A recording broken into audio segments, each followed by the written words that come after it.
guys, welcome back to my channel.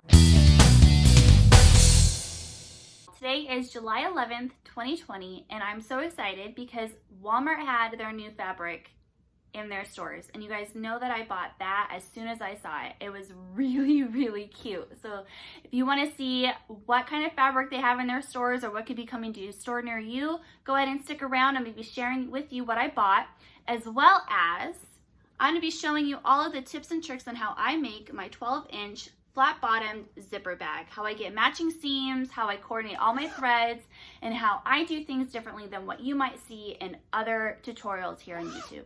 If you would like to find all of the dimensions for this bag to make your own, go to my website, BriannaLentzShop, and hit the link that I will have in the description box below, and it'll take you directly to where I have all of the dimensions provided for you, all of the supplies I use. And if you want to buy your own bag and not make your own, go ahead and hit my other link to my Etsy store, BriannaLentzShop on Etsy. So let's go ahead and get started on how I make this bag, all of the tips and tricks that you might need that you might not find anywhere else. I love this fabric so much. So you guys know I'm going to be making bags with this, and maybe making myself some pillows or making some pillows to put up in the shop. Love this truck fabric. I love this fabric for lining.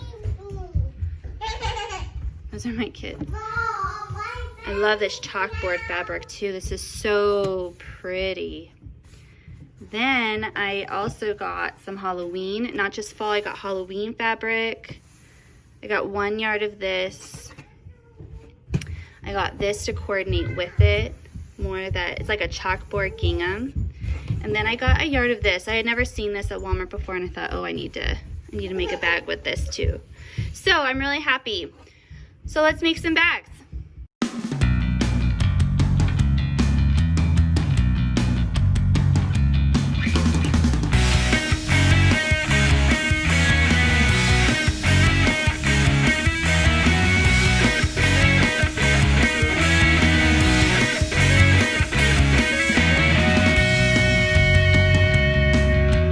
I always pre-cut my squares if I'm gonna make flat bottom bags, not just flat bags, but like if they're gonna have, you know, like 2 inches or 1.5 inches to sit on. So I pre-cut my lining fabric 2 inches in on each side. For my outside fabric, I interfaced it with Pellon 808 fusible interfacing, and I do that first. Then what I'm going to do is I'm going to then I didn't set up myself. I'm going to then take, this is a 2.5 inch ruler, and what I'm going to do is I'm going to set this here, use my friction pen. This pen will come off with ironing. So I'm going to use this to mark out my 2-inch square and then cut it out with my fabric scissors. And so then everything is good to go, and it's so much easier to get my lines to connect on the bottom. I'll show you that later. Also, what I decided to do is I've made some bags with and without straps, and I decided that I wanted to include straps on this bag. So this is 6 inches by 14 inches, and I lengthwise folded it in half, then folded it inside, and then basically just like that. So then it's going to have all of my edges are going to be closed, and I'm going to take whatever thread I'm going to use for my top stitching, and I'm just going to top stitch this down. And then when I go to sew everything together, basically I'll attach this like this, sew down the side, and then when I turn my bag inside out, it'll be like this, and it'll be a small handle because this is a smaller bag.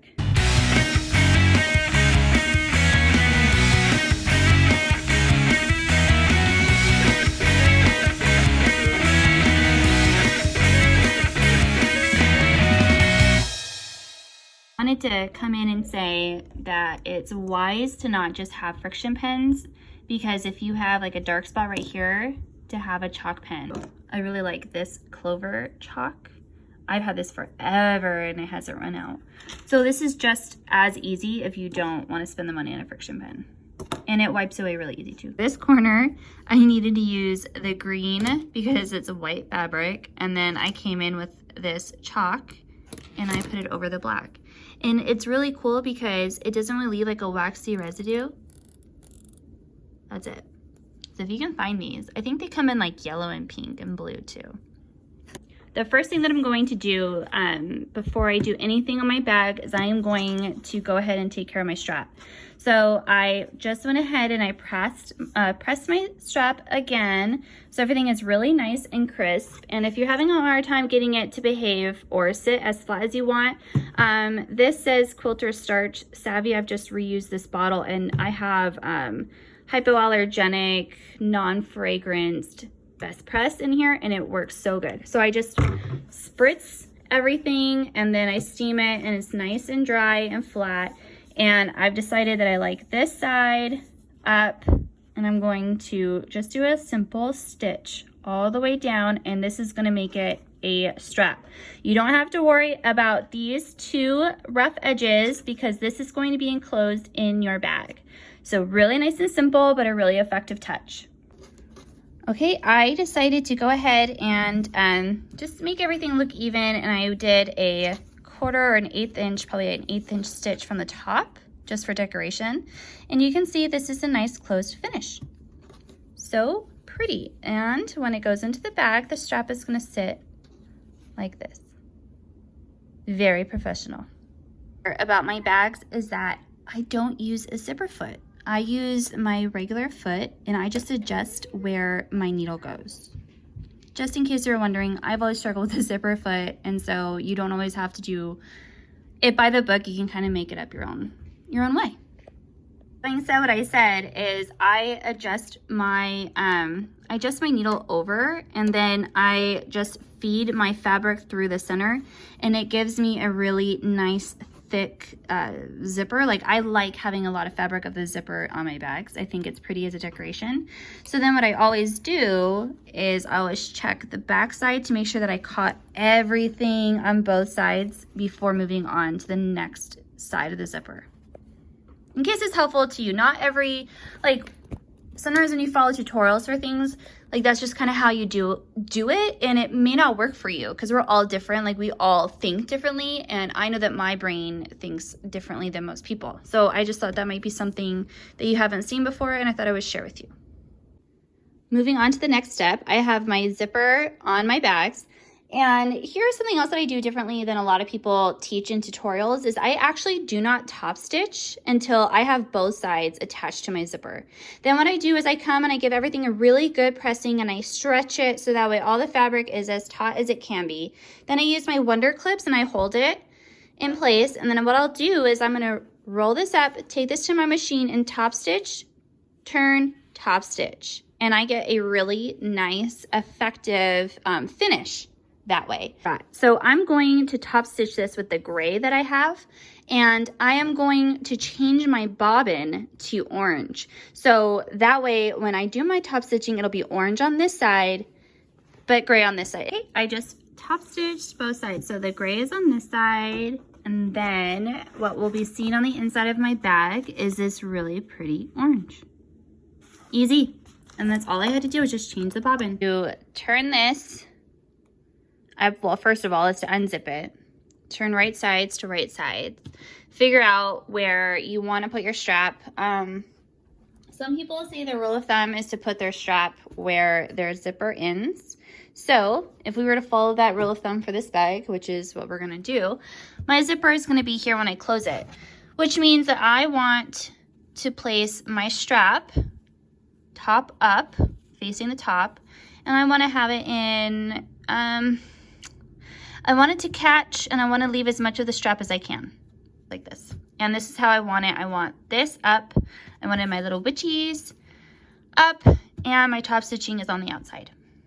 And then the difference between what I'm doing and what other people tell you about boxed bottoms is I'm going to start here, start, stop, and I'm going to have enough room here to put my arm through to pull everything right side out, right? This is going to be left undone. Start, stop, all the way down, start, stop, start, stop, all the way down, start, stop, all the way down, start, stop, okay? And then what we'll do is we'll come back here and we'll close this in with and make this flat. You'll see. Doing my box corners, and this is why I cut out my corners before I do it, is that way I can have a seamless finish, and I know exactly where my seam is going, and I'm going to have a super flat finish. So I'm going to put this under my machine and use a 1/4 inch seam, and it should come out just as neat as this. And I'm going to do that to my outside pieces, and I'll show you the result once we flip it out. The last step before I turn this right side out, which remember we left ourselves that hole here and we unzipped it here, is I am going to cut these off. And that's the beauty of using a longer zipper. And I'm gonna go ahead and do that now. Here is that beautiful boxed corner with completely matching seams. Isn't that gorgeous? And that's why it's worth the time to cut it out beforehand, because you get that beautiful result. And here it is. Here it is, all nice and flat with your strap. Here's the other side. I really like how this came out. It's a really cute bag.